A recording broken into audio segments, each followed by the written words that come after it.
Hi everyone, welcome back to another devlog for my space-style city builder game. Yes, the game still doesn't have a name. Over the past several weeks, I became interested in the idea of procedurally generating worlds for the game. If you don't know what I mean, procedural generation is the process in which computers generate things instead of them being pre-built by person. Noise is one of the main factors for making this happen.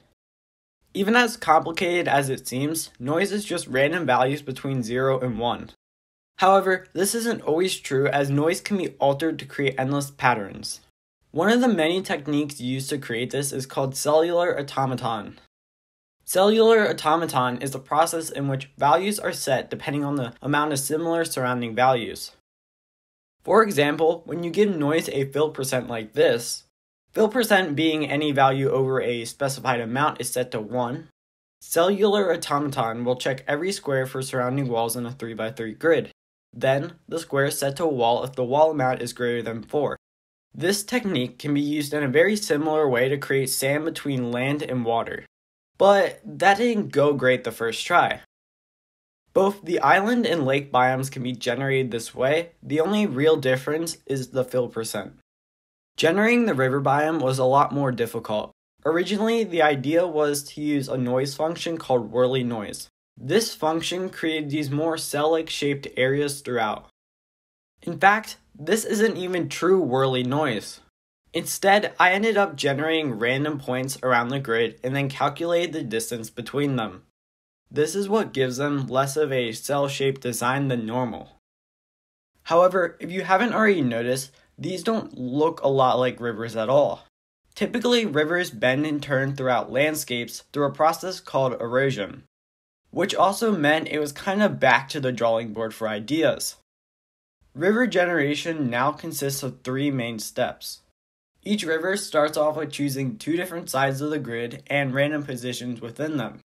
This is represented with the white line. From there, the line is split up into a set amount of major points. In order to get a winding motion for the river, these points are rotated between 0 and 400 degrees in each direction. This can be represented through the blue line. Once again, the river is split up into smaller main points. These points can later be used to determine which tiles are water on the tile map. Reverse cellular automaton is also being used in order to widen the river.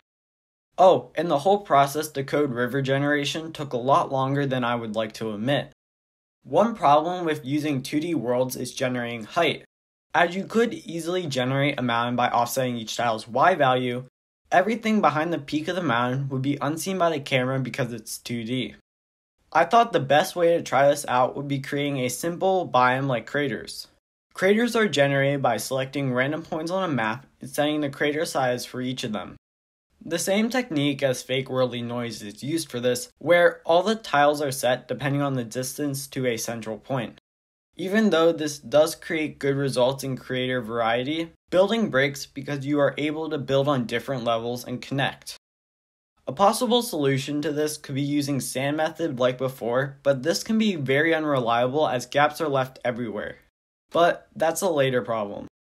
Chunk loading is a crucial part in reducing lag for most games. Originally, the idea was to get chunks within the camera frame and load chunks surrounding them. Each chunk would consist of about 20 by 20 tiles. This actually ended up working really well. However, most city builders aren't designed this way. The use of chunk loading could later interfere with stuff like progression. This triggers the idea of how big can a world size be without problems. I noticed that when playtesting, the game worked best at about 20 by 20 tiles, which eliminates the idea of multiple biomes. Chunk loading will definitely be added back in the future to allow for a variety of world sizes.